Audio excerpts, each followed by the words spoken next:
In a day like any other day, what awaited Lahore and the people of Pakistan could never have been known at the time. But in his vision and drive, a nation will rise to find its solace, its pride in identity, its second greatest moment in history. He would be the heartbeat of every Pakistani and Pakistani supporter. He would be the hope of Pakistan and the resurrection of Pakistani pride.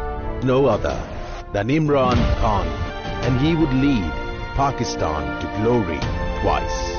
In 1992, when you led Pakistan to become Cricket World Cup champions, you may have known what it meant for your people, the lift you had given to your nation in their self-belief and stature in the global arena. In every corner of Pakistan, there was a little boy emulating themselves, as you in a commentary of themselves, as the great Imran Khan, as they charged forward to bowl at an unsuspecting batsman.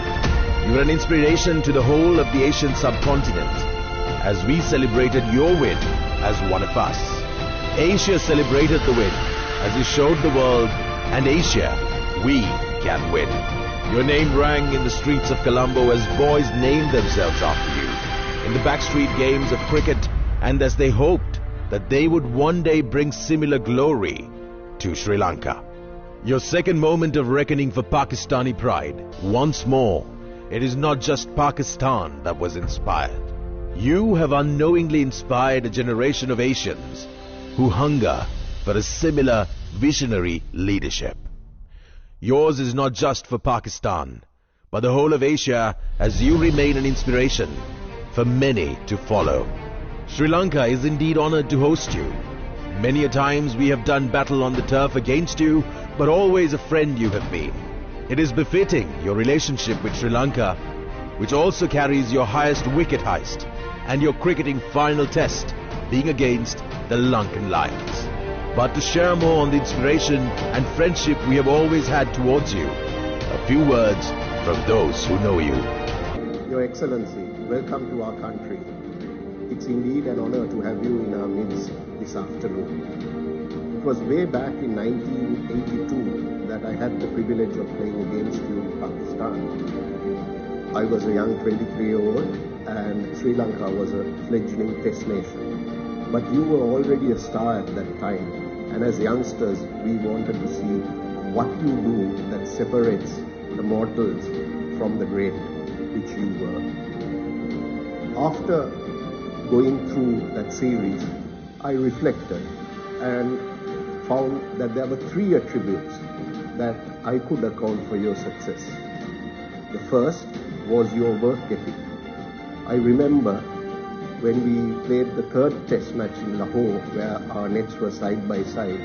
You batted, you bowled, then you walked away. And we thought that that was the end of your practice session. But we were wrong. You went to the middle, bowled 90 minutes non-stop to a single stump with the keeper, Ashraf Ali, taking every single ball. We were brought up thinking that the day before the test match, fast bowler needs rest, but you proved us wrong. But we were silently hoping that you'll be tired and not be able to bowl much the next day. We were wrong. You blasted us out with 14 wickets, and that was the end of the story. The second point is your sheer presence on and off the field. It's a gift that you have. I don't think anyone can go to any event, whether it's an indoor event or an outdoor event, or even if you're doing some laps around the stadium, that they won't miss to notice what you are or what you're doing. That's something that you have leveraged well in your latter part of life. The last attribute I would say was possibly the one that left the legacy for the team and cricket in Pakistan, which was your leadership, and a fearless leadership at that made Pakistan one of the strongest sides in world cricket at that time, culminating in winning the World Cup in 1992 under your captaincy. These are the stories that people will want to write in their books, but you have charted it yourself, and you didn't stop there.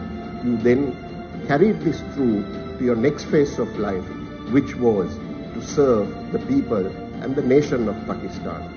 So all what I can say at this stage as a former colleague is to wish you good health and good luck and say Pakistan Zindabad. It is wonderful to hear that Prime Minister Imran Khan is visiting us in Sri Lanka. Imran was a phenomenal fast bowler, a phenomenal cricketer, and he was such an inspiration to the Pakistan cricket team. He was really an inspiration to all cricketers all over the world. A man of great honor and integrity. I wish him all the very best in his future endeavors, and I'm sure that he will take Pakistan to great heights in his tenure as Prime Minister.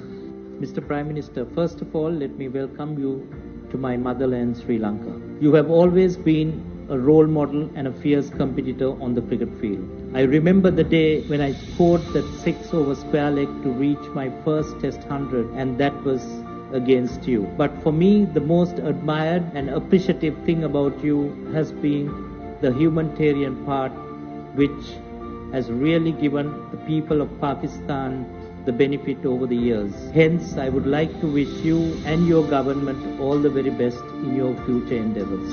Dear Mr. Prime Minister, there have been many greats in cricket and many who achieved many records. But to my mind, what makes you special over most is your achievements even after cricket and what it has meant to so many people in and outside Pakistan.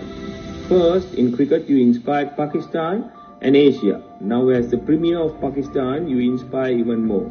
Whilst you are on an official visit to the Emerald Isle, I am officiating in the PSL for the 6th consecutive year. I wanted to pay gratitude to the people of Pakistan for being a true friend of Sri Lanka. I wish you peace of mind, happiness and continued success, and welcome you once more to Sri Lanka. From the warm smiles and welcome of 21 million Sri Lankans, are you for that?